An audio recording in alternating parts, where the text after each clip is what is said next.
नमो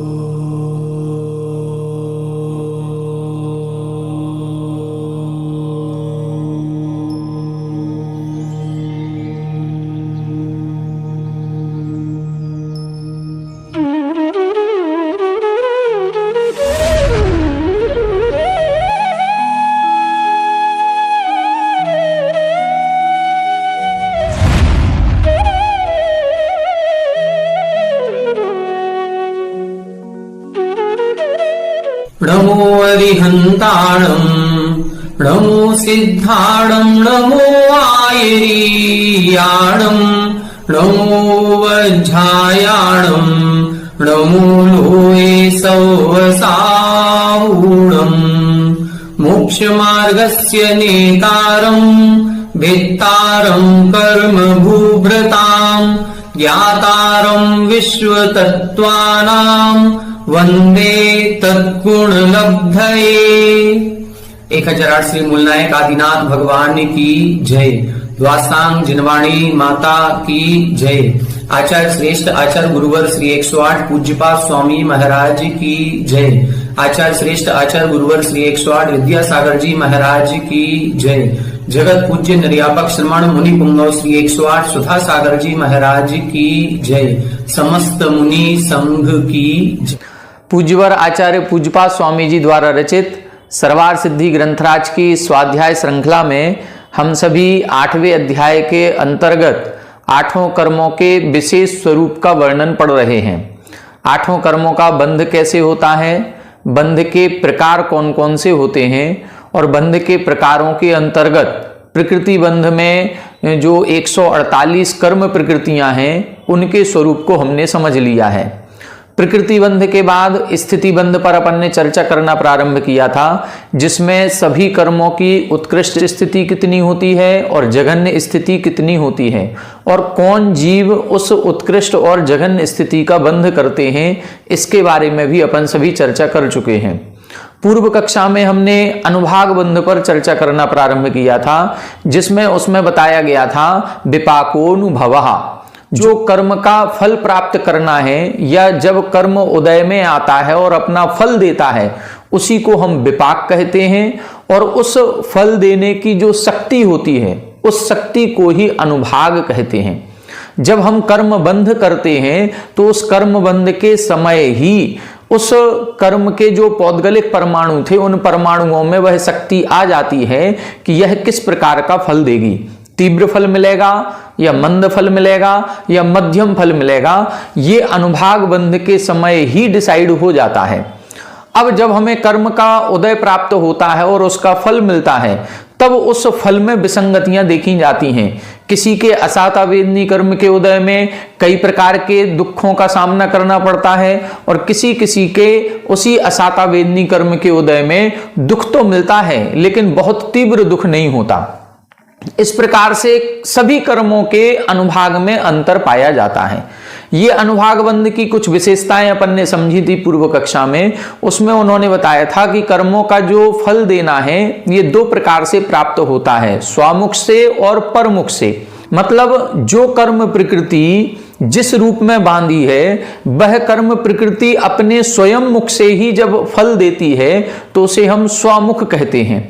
और जब वह प्रकृति अन्य सजातीय प्रकृति रूप संक्रमित होकर के फिर अपना फल देती है उसे हम परमुख उदय कहते हैं। जैसे अनंतानुबंधी हमने बांधी थी, लेकिन यदि हम सम्यक दृष्टि हो गए हैं तो फिर अनंतानुबंधी का उदय नहीं आएगा। तो फिर अनंतानुबंधी जो बांधी थी उसका क्या होगा, वह अनंतानुबंधी अप्रत्याख्यान प्रत्याख्यान और संयुलन रूप उदय में आएगी और अपना फल देगी। तो अब उस अनंतानुबंधी का जो उदय था, उसका जो अनुभाग था, वो अप्रत्याख्यान प्रत्याख्यान संयोजन रूप से हमें प्राप्त होगा। इसी को बोलते हैं परमुख उदय। अब अपन ने इसके 3 सिद्धांत पढ़े थे। सबसे पहला सिद्धांत ये पढ़ा था कि मूल प्रकृतियों में संक्रमण नहीं होता या मूल प्रकृतियां कभी परमुख उदय नहीं करती, वो स्वमुख से ही उदय में आएंगी। यदि हमने ज्ञानावरण कर्म का बंध किया है तो ज्ञानावरण कर्म दर्शनावरण कर्म रूप या वेदनी या मोहिनी कर्म रूप उदय में नहीं आएगा। दूसरा सिद्धांत पढ़ा था, मोहिनी कर्म के दो भेद होते हैं, दर्शन मोहिनी और चारित्र मोहिनी। तो दर्शन मोहिनी की जो 3 प्रकृतियां हैं, इनका उदय चारित्र मोहिनी रूप नहीं मिलेगा, और चारित्र मोहिनी की जो 25 प्रकृतियां हैं, इनका उदय या इनका फल दर्शन मोहिनी रूप नहीं होगा। मतलब दर्शन मोह की प्रकृति चारित्र मोहिनी रूप संक्रमित नहीं होगी, और चारित्र मोहिनी की प्रकृति दर्शन मोहिनी रूप संक्रमित नहीं होगी।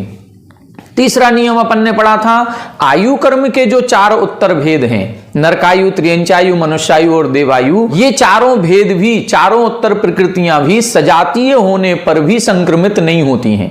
यदि हमने नरकायु का बंध कर लिया तो अब नरक में जाना ही पड़ेगा, उसमें संक्रमण नहीं होगा। देवायु का बंध कर लिया तो देव बनना ही पड़ेगा, उसमें संक्रमण नहीं होगा। ये स्वामुख से ही उदय में आती हैं, इनका परमुख उदय नहीं होता। इस प्रकार से अपन ने अनुभाग बंध के बारे में समझने का प्रयास किया था। अनुभाग बंध के बारे में एक और प्रश्न पूछा गया था कि ये जो अनुभाग बंध है ये कैसा होता है, हम जैसा कर्म का बंध करते हैं वैसा ही हमें फल मिलता है या अन्य रूप से भी मिल सकता है। तब इधर इन्होंने एक सूत्र लिखा था, सा यथा नाम, मतलब जैसा जिस कर्म प्रकृति का नाम है वैसा ही उसका फल प्राप्त होता है। ज्ञानावरण कर्म का फल मिलेगा तो वो ज्ञान को ढकने रूप ही मिलेगा। दर्शनावरण कर्म का फल कैसा होगा, जो दर्शन शक्ति का अवरोध करता है। वेदनी कर्म का फल कैसा होगा, यदि साता वेदनी है तो वो सुख का वेदन कराएगी, या साता वेदनी है तो दुख का वेदन कराएगी। मोहिनी कर्म हमें संसार के भौतिक पदार्थों में मोहित करेगा, हमें अपने सच्चे वास्तविक स्वरूप का ज्ञान नहीं होने देगा। आयु कर्म हमें किसी न किसी एक पर्याय में रोके रखेगा। नाम कर्म हमारे शरीर के तरह तरह के अंगोपांगों की रचना करेगा। ये सारी जो स्थितियां हैं ये कर्म का जैसा नाम है, और केवल कर्म का नाम नहीं, कर्म के उत्तर भेदों के जो 148 नाम दिए गए, उन 148 प्रकृतियों में भी इसी प्रकार का स्वरूप पाया जाता है कि जो जिस प्रकृति का नाम है उसी प्रकार से उसी प्रकृति का काम भी है। इसको बोलते हैं अनवर्थ संज्ञा। यथा नाम तथा गुण, जैसा नाम वैसा ही उसका गुण होना। अब प्रश्न उठता है कि ये जब फल दे देता है तो फल देने के बाद क्या होता है। एक कर्म हमने बांधा, उस कर्म में स्वभाव पड़ गया, उस स्वभाव के पड़ने के बाद उसका उदय का समय आया, उसने वह उदय में आया, अपना फल दिया। अब फल देने के बाद क्या होता है, क्या वह कर्म हमारी आत्मा से अभी भी बंधा रहेगा, या उसका निर्जरा हो जाती है, या झड़ जाता है, या हमारी आत्मा से पृथक हो जाता है। अब क्या होता है, इसके लिए अगला सूत्र लिख रहे हैं, देखें 312 नंबर पेज पर, उत्थानिका 777। आह यदि विपाकोनुभव प्रतिज्ञायते तत्कर्म अनुभूतम सत किम आभरणवत अवतिष्ठते आहोस्वित निष्पीत सारम प्रच्यवते। बता रहे हैं, यदि विपाकोनुभव प्रतिज्ञायते, यदि आपने ये बता दिया कि विपाक को ही अनुभव कहते हैं, किसी भी कर्म का फल प्राप्त होना ही अनुभव है, ये आपने बता दिया, तब कर्म अनुभूतम सत, अब उस कर्म का अनुभूत हो गया। अनुभूत का मतलब हमने फल प्राप्त कर लिया। अब कर्म का फल प्राप्त करने के बाद किम आभरणवत अवतिष्ठते, क्या वह कर्म किसी आभूषण के समान हमारे शरीर पर या हमारी आत्मा पर चिपका रहता है। उसी तरह से जैसे कोई आभूषण हमने गले में पहन लिया तो जब तक हम उतारेंगे नहीं, जब तक वो गले में ही रहेगा, हमें उतारना पड़ेगा। तो ये उसी प्रकार से है कि एक बार कर्म हमारी उसमें बंध गया आत्मा में तो ये बंधा ही रहेगा। अथवा आहुस्वित, आहुस्वित का मतलब होता है अथवा निष्पीत सारम प्रच्यवते। निष्पीत सारम का मतलब जिसका जो सार था वो हमने ग्रहण कर लिया, अब जो कुछ भी बचा है वो निस्सार है और उसको फेंक दिया जाता है या दूर कर दिया जाता है। जैसे हमने दाल है, दाल को फटका तो दाल के छिलके हमारे काम के नहीं थे तो उनको हमने दूर कर दिया, और जो दाल हमारे काम की थी उसको हमने ग्रहण कर लिया। जैसे चावल को पकाया जाता है, अब तो कुकर में चावल पकने लगा, पहले किसी बर्तन में चावल को पकाया जाता था। तो जब चावल को पकाया जाता था तो पकाने के बाद उस बर्तन को उल्टा करके, ढक्कन लगा करके ही उल्टा करके किसी बड़े पात्र में रख दिया जाता था, जिससे चावल तो उस पात्र में ही रहेगा, लेकिन चावल का जो माड़ निकलता था, चावल का जो विशेष प्रकार का एक पानी निकलता था, जिस पानी से कोई प्रयोजन नहीं, जो हमारे स्वास्थ्य के लिए हानिकारक होता था, वो माड़ अलग निकल जाता था। तो हम चावल को ग्रहण कर लेते थे, उसका माड़ अलग कर देते थे। इसी प्रकार से इधर बता रहे हैं कि अब वो जो कर्म है, क्या कर्म वो उस माड़ की तरह पृथक कर दिया जाता है या आभूषण की तरह हमारे आत्मा के साथ चिपका रहता है, बंधन को प्राप्त बना रहता है। अब इस प्रश्न का उत्तर देने के लिए सूत्र लिखा ततश्च निर्जरा। ततश्च निर्जरा यहां बता रहे हैं ततः च निर्जरा। ततः यानी उसके बाद, किसके बाद? उस कर्म का फल भोगने के बाद निर्जरा, वो निर्जरित हो जाता है। निर्जरित होने का मतलब आत्मा से पृथक हो जाता है, झड़ जाता है, दूर हो जाता है। देखें 778, पीड़ानुग्रहौ आत्मने प्रदाय अभ्यवहृत ओदनादि विकारवत पूर्व स्थिति क्षयात अवस्थान अभावात कर्मणो निवृत्ति निर्जरा। यहां क्या बता रहे हैं? अभ्यवहृत ओदनादि विकारवत, मतलब वही ओदन, ओदन का मतलब चावल, उस चावल को हमने पकाया और उस चावल का जो विकार था, विकार का मतलब माड़, उस माड़ के समान ही पीड़ा अनुग्रहौ आत्मने प्रदाय। पीड़ा का मतलब दुख और अनुग्रह का मतलब उपकार करना, सुख देना अथवा दुख देना। तो पीड़ा का मतलब दुख दे करके और अनुग्रह यानी सुख दे करके। किसको? आत्मने, आत्मा के लिए सुख या दुख दे करके, अच्छा या बुरा कोई भी फल प्रदान करके, प्रदाय यानी प्रदान करने के बाद अव्यवहृत ओदनादि विकारवत, उस चावल के विकार के समान, जो वेस्ट था, जो हमारे काम का नहीं था, उसके समान पूर्व स्थिति क्षयात, पुरानी जो कर्म की स्थिति बंधी थी उस स्थिति का क्षय हो जाने से अवस्थान अभावात, अब उसके अवस्थान का कोई भी प्रसंग नहीं है, वो अवस्थान का उसका अभाव हो गया। और अवस्थान का अभाव हो जाने से कर्मणो निवृत्ति, जो कर्म की निवृत्ति हो जाती है, कर्म आत्मा से पृथक हो जाता है, उसी को निर्जरा कहते हैं। निर्जरा की ये परिभाषा है। यदि कोई कहे निर्जरा किसे कहते हैं, तो अभी तक तो हम बालबोध की परिभाषा रटते आए कि कर्मों का एक देश पृथक हो जाना या कर्मों का अंश रूप में क्षय हो जाना ही निर्जरा है। अब ये ग्रंथ की परिभाषा हमें याद करनी पड़ेगी। क्या याद करनी पड़ेगी? कि जो कर्म हमने बांधा था उस कर्म का सुख दुख रूप अपना फल देने के बाद उसकी स्थिति का क्षय हो जाने से, अवस्थान का अभाव हो जाने से, आत्मा से उस कर्म की निवृत्ति हो जाना ही निर्जरा कहलाती है। जैसे उस चावल से उसके विकार यानी माड़ को पृथक कर दिया जाता है, ऐसे ही आत्मा से उस कर्म का अब कोई प्रयोजन नहीं रहा। उसका जो प्रयोजन सुख दुख देना था वो उसने दे दिया, अब उसका कोई प्रयोजन नहीं है, तो आत्मा से पृथक हो जाना ही निर्जरा कहलाती है। अब ये निर्जरा दो प्रकार की होती है। देखें, सा द्वि प्रकार का, वो निर्जरा जो है वो दो प्रकार की है, विपाकजा इतराच। विपाकजा और इतर, इतर यानी विपरीत, एक विपाकजा और एक अविपाकजा। विपाकजा को हम सविपाक बोलते हैं और अविपाकजा को अविपाक निर्जरा कहते हैं। अब दोनों की परिभाषा बता रहे हैं। तत्र चतुर्गतौ अनेक जाति विशेष अवघूर्णिते संसार महार्णवे चिरम परिभ्रमतः शुभाशुभस्य कर्मणः क्रमेण परिपाक काल प्राप्तस्य अनुभवो दयावली स्रोतो अनुप्रविष्टस्य आरब्ध फलस्य या निवृत्ति ही सा विपाकजा निर्जरा। विपाकजा निर्जरा की परिभाषा बता रहे हैं।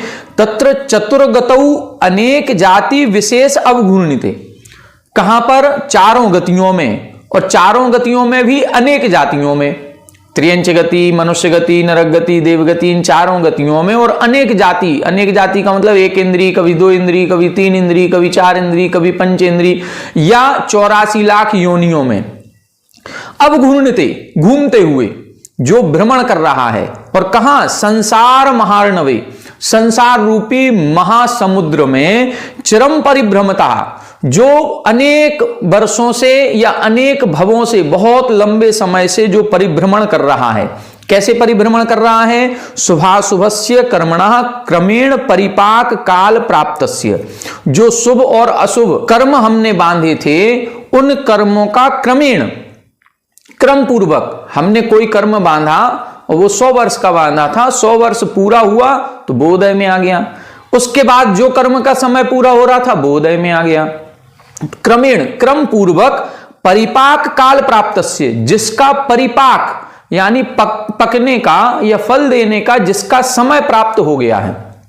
चारों गतियों में घूमते हुए, सभी 84 लाख योनियों में घूमते हुए, इस संसार में परिभ्रमण करते हुए जो हमने शुभाशुभ कर्म बांधे, उन कर्मों का जब समय प्राप्त हो गया, वो समय प्राप्त होने पर अनुभव उदयावली स्रोतो अनुप्रविष्टस्य, जिसको हमने अपनी उदयावली में प्रवेश करा दिया। उदयावली के माध्यम से ही कर्म उदय में आता है। जैसे हमने टंकी में पानी भर दिया, अब उस पानी को हमें उपयोग में लाना है तो एक पाइपलाइन नीचे तक डालनी पड़ेगी। तो वो जो टंकी है वो हमारे कर्मों की सत्ता है, वो आत्मा है और आत्मा के साथ कर्म बंधे हुए हैं। लेकिन वो उदय में कहां से आएंगे? वो एक किसी पाइपलाइन के द्वारा आएंगे। वो जो पाइपलाइन है, उसी पाइपलाइन को हम एक प्रकार से उदयावली कहते हैं। मतलब कोई भी कर्म जब उदय में आएगा तो एक आवली काल का जो समय होता है उसको हम उदयावली कहते हैं। ये इतना उदयावली का समय जो है इसको अचलावली भी कहते हैं। मतलब एक आवली काल तो प्रत्येक कर्म में लगेगा ही लगेगा। एक कोई भी कर्म हमने बांधा है तो वो एक आवली काल के बाद ही उदय में आएगा।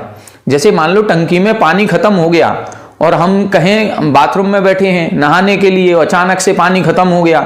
हमने कहा कि टंकी में पानी नहीं है, तो किसी ने हमारे बोरिंग स्टार्ट कर दी, जेट पंप चला दिया। जेट पंप से पानी ऊपर तो चला गया टंकी में तुरंत, लेकिन टंकी से नीचे आने में कुछ तो समय लगेगा, क्योंकि वो पानी जब पाइप के द्वारा नीचे तक आएगा तो 2 सेकंड लगेंगे, 5 सेकंड लगेंगे, 10 सेकंड लगेंगे, कुछ तो समय लगेगा। बस वो जो समय लगेगा उसी को हम उदयावली कहते हैं। और इतना समय प्रत्येक कर्म के साथ लगेगा ही लगेगा। यदि हमने कसाय सहित सांप्रायिक आश्रव किया है तो एक आवली काल तो हर कर्म में लगता ही लगता है उदय में आने के लिए। इसी को हम उदयावली या अचलावली कहते हैं। तो इस उदयावली में प्रविष्टस्य, जिस कर्म को हमने प्रवेश करा दिया है, और आरब्ध फलस्य, और जिसका फल हमने प्राप्त किया और प्राप्त करने के बाद यह निवृत्ति, जो उससे हम दूर हो गए, जो उसको हमने अपनी आत्मा से पृथक कर दिया, सा विपाकजा निर्जरा, उसको हम विपाकजा निर्जरा कहते हैं। मुख्य शब्द क्या है इसमें? मुख्य शब्द है परिपाक काल प्राप्तस्य। बस ये सविपाक, सविपाक का मतलब है जिस कर्म का समय आ गया था और समय के आने पर वो उदयावली में प्रवेश किया और अपना फल दे दिया। ये विपाकजा या सविपाक निर्जरा है। दूसरी अविपाक निर्जरा क्या कहलाती है?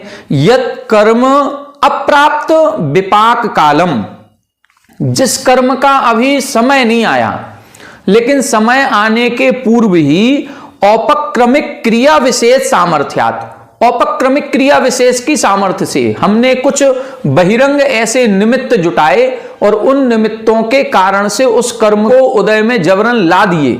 उसका नाम क्रिया विशेष सामर्थ्यात अनुदीर्णम बलात् उदीर्य उदयावलिम प्रवेश्य। अनुदीर्णम, जिसकी उदीर्णा नहीं हो रही थी, जो उदय प्राप्त नहीं था, जिसका समय नहीं आया था, उसको भी बलात् उदीर्य, मतलब जबरदस्ती करके उस कर्म को उदय में लाया है और उदयावली में प्रवेश करा के वेद्यते, जिसका अनुभवन किया जाता है। कैसे?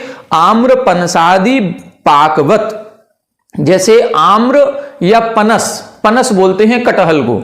अब कटहल कैसे पकता है ये जानकारी नहीं है, लेकिन आम की जानकारी है कि कच्चा फल यदि आम का है, यदि वो पेड़ में लगा रहेगा तो उसको पकने में हो सकता है 20 दिन लगे। लेकिन यदि हम उस कच्चे आम को तोड़ लें और तोड़ करके गेहूं आदि में रख दिया जाता है, मटके आदि में रख दिया जाता है, या अन्य कोई क्रिया विशेष करके रख दिया जाता है, तो वह 2 दिन में ही पक जाता है। ये जो 2 दिन में पका दिया उसको बोलते हैं अविपाक निर्जरा, वो है अविपाक। जैसे उस आम को यदि वो पेड़ में लगा रहता तो 20 दिन बाद पकता, लेकिन हमने क्या किया, उसको पेड़ से तोड़ करके अलग दूसरी प्रक्रिया के द्वारा उसको 2 दिन में ही पका लिया और उपभोग में ला दिए। इसी को बोलते हैं अविपाक निर्जरा।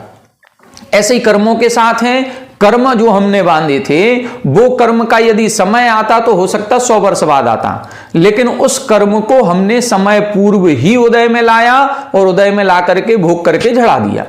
जैसे हमारे जितने मुनिराज हैं, ये मुनिराज जो त्याग तपस्या कर रहे हैं, साधना कर रहे हैं, ये उस साधना के बल पर जिन कर्मों की निर्जरा अनेक भवों के बाद होनी थी या अनेक काल के बाद होनी थी, उसको इसी भव में इसी समय उदय में ला करके और झड़ा देते हैं। ये साधना के द्वारा किया जाता है, तपस्या विशेष के द्वारा किया जाता है, इसलिए इसको अविपाक निर्जरा कहते हैं। च शब्दो निमित्तांतर समुच्चयार्थ। जो च शब्द लिखा है ततश्च, चा शब्द क्या है, चा शब्द का मतलब है निमित्तांतर समुच्चयार्थ। और भी अन्य निमित्त हो सकते हैं, उन निमित्तों का समुच्चय करने के लिए यहां पर चा शब्द दिया है। जैसे तपसा निर्जरा च इति वक्ष्यते, ततश्च भवति अन्यतश्च इति सूत्रार्थो योजितः। यहां बता रहे हैं आगे 9वें अध्याय में एक सूत्र आएगा तपसा निर्जरा च, तो वह सूत्र का वर्णन हम आगे करेंगे। उससे भी और अन्यतश्च इति, और अन्य भी, मतलब तप के द्वारा भी निर्जरा होती है और अन्य भी क्रियाएं हैं, उन क्रियाओं के द्वारा भी कर्मों की निर्जरा की जाती है। वो यहां पर योजिता अर्थात उनका भी संग्रह यहां करना है। किमर्थम यह निर्जरा निर्देशः क्रियते। अब इधर प्रश्न कर रहे हैं कि यहां तो बंध का प्रकरण चल रहा है, बंध के प्रकरण में आपने निर्जरा का प्रकरण कहां से ला दिया।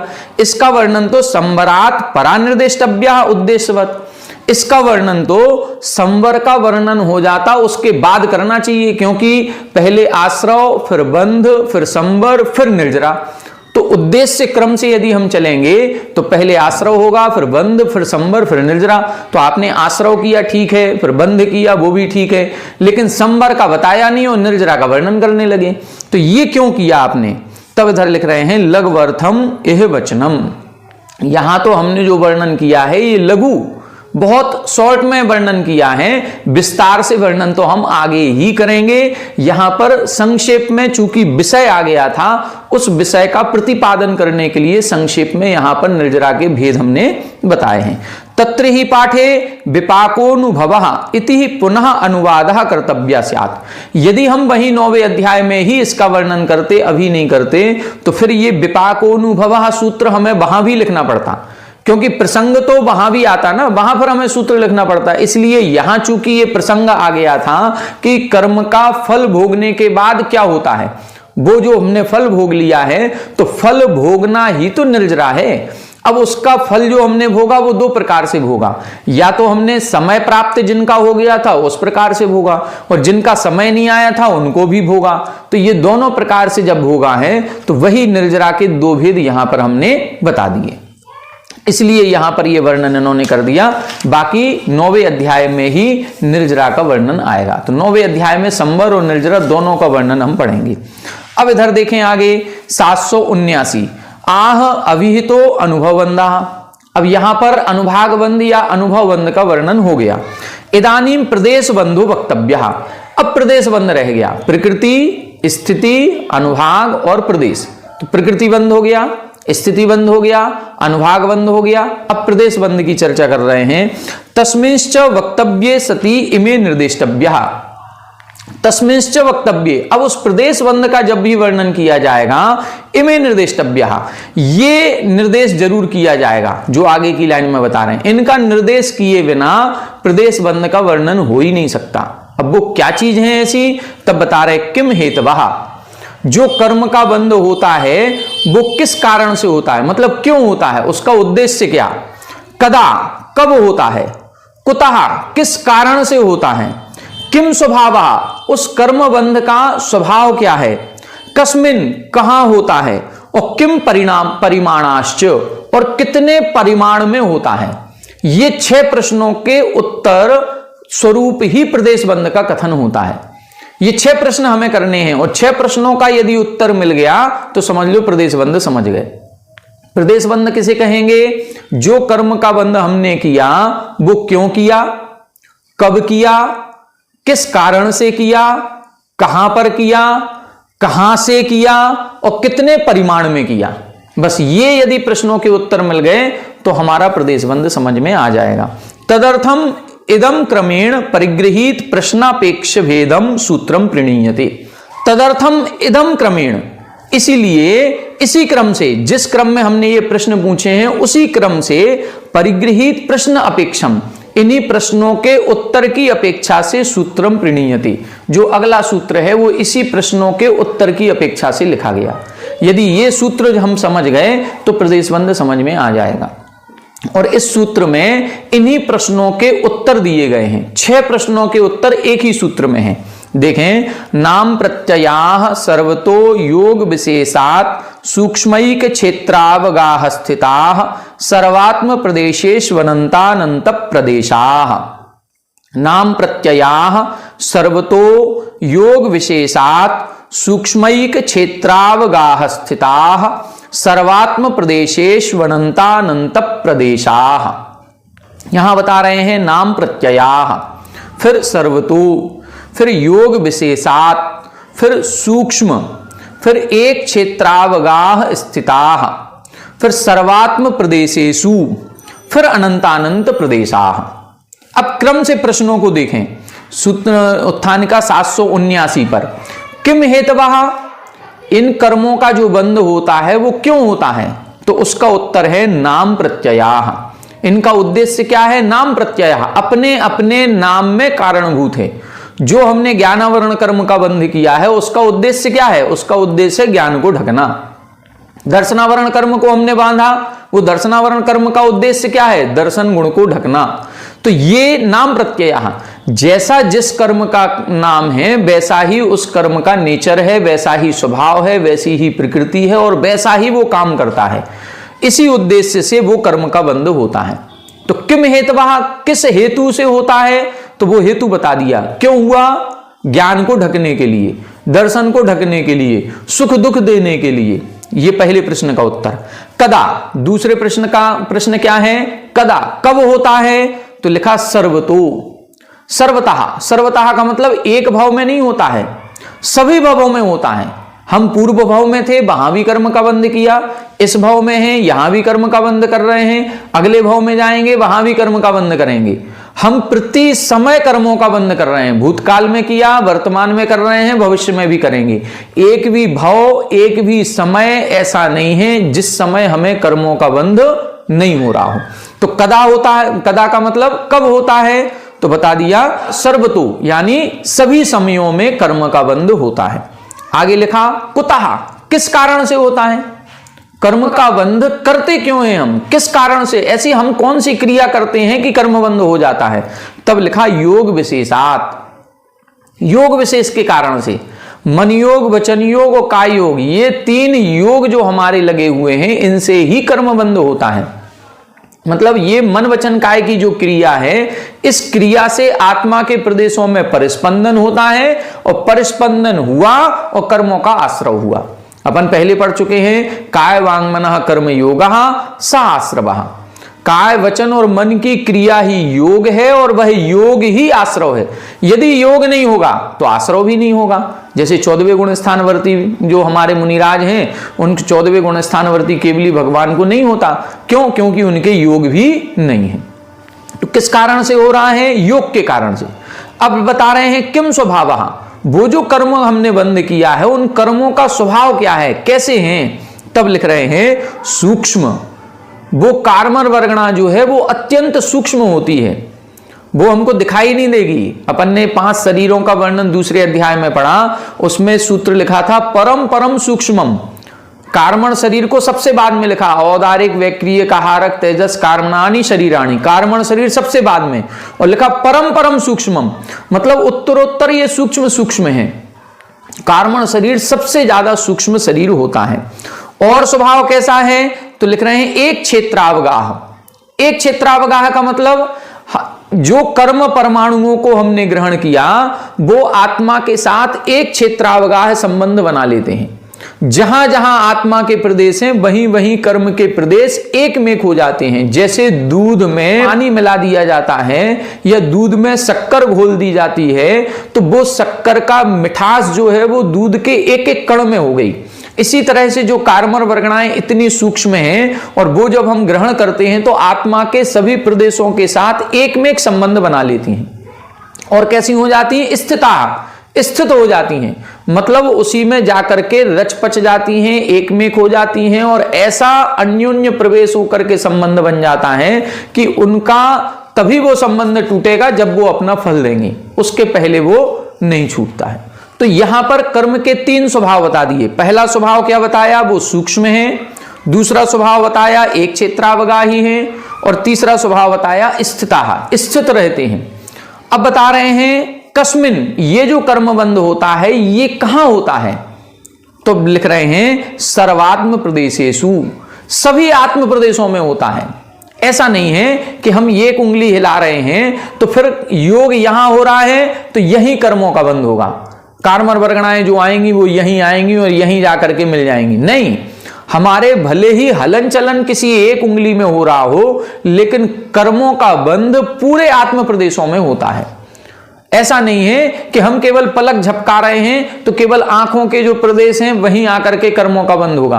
अब जैसे हम सामायिक करते हैं तो सामायिक करते समय हम बिल्कुल स्थिर हो जाते हैं, कहीं कुछ भी नहीं हलन चलन हो रहा है, लेकिन फिर भी यदि आंखें खुली हैं तो पलक झपकती रहती है। अब पलक झपक रही है तो कहीं ना कहीं परिस्पंदन तो हो रहा है। हो सकता है पलक भी ना झपके, बंद कर लें आंखें, लेकिन मनोयोग हो रहा है।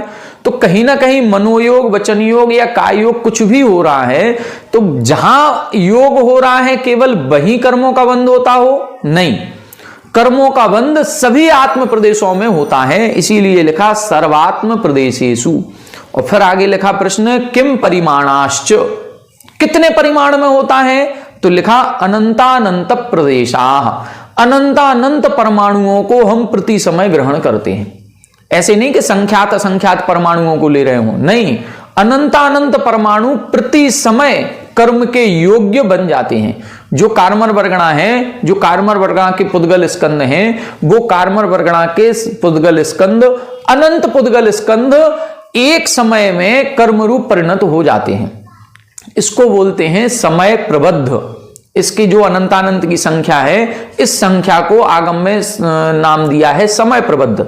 हम कितने परमाणुओं को लेते हैं? समय प्रबद्ध परमाणुओं को लेते हैं। तो समय प्रबद्ध कितना कहलाता है? जितने इस पूरे लोक में अभव्य जीव हैं, अभव्य जीव कितने हैं? अनंतानंत। और सिद्ध जीव कितने हैं? अनंतानंत, दोनों भी अनंतानंत। हम कर्मों के परमाणु कितने ग्रहण कर रहे हैं? अभव्यों से अनंत गुणे और सिद्धों के अनंतवे भाग। कितने? सिद्ध भी अनंतानंत है, अभव्य जीव भी अनंतानंत है और पुद्गल परमाणुओं को भी हम अनंतानंत ग्रहण कर रहे हैं। तो हम कैसे इन तीनों में अंतर समझें? तो अभव्यों से तो अनंत गुणे और सिद्धों से अनंत वे भाग। आज तक जितने सिद्ध हो चुके उनका अनंत का भाग लगा दें उसमें, उतने परमाणुओं को, और जितने अभव्य जीव हैं उसमें अनंत का गुणा कर दें। इतने परमाणुओं को हम प्रति समय ग्रहण करते हैं। ये परमाणुओं की संख्या है। प्रति समय समय प्रबद्ध परमाणुओं को ग्रहण किया जाता है। वो जो परमाणु हम ग्रहण करते हैं फिर वो 8 कर्मों में, यदि आयु कर्म का बंध हो रहा है तो 8 कर्मों में बट जाएंगे, नहीं तो 7 कर्मों में वो परमाणु बट जाते हैं। तो आज अपन ने सूत्र का सामान्य अर्थ समझा। कल की कक्षा में इसको अपन टीका से पढ़ेंगे कि प्रदेश बंध क्या कहलाता है। प्रदेश बंध जब भी चर्चा आएगी तो इन 6 प्रश्नों को हमेशा याद रखना है कि कर्मों का बंध क्यों होता है, कब होता है, किस कारण से होता है, उसका स्वभाव क्या है, कहां होता है और कितने परिमाण में होता है। ठीक है, बस इतना सा याद रखना है। तो क्यों होता है? अपने अपने नाम में कारणभूत है। ज्ञानावरण कर्म का बंध ज्ञान को ढकने के लिए होता है। कब होता है? सभी समयों में होता है। किस कारण से होता है? योग विशेष के कारण से होता है। क्या स्वभाव है इन कर्मों के परमाणुओं का? तो सूक्ष्म है, एक क्षेत्रावगाही होते हैं और स्थित हो जाते हैं। कहां होता है? तो आत्मा के सभी प्रदेशों में होता है। कितने परिमाण में होता है? अनंत अनंत परमाणुओं को प्रति समय ग्रहण करते हैं। ये अपन को प्रदेश बंध समझना है। आज अपन ने सूत्र समझा, कल इसकी टीका पढ़ेंगे। आज की कक्षा में इतना ही। आप सभी हमारे साथ बने रहें। सभी को जय श्री राम।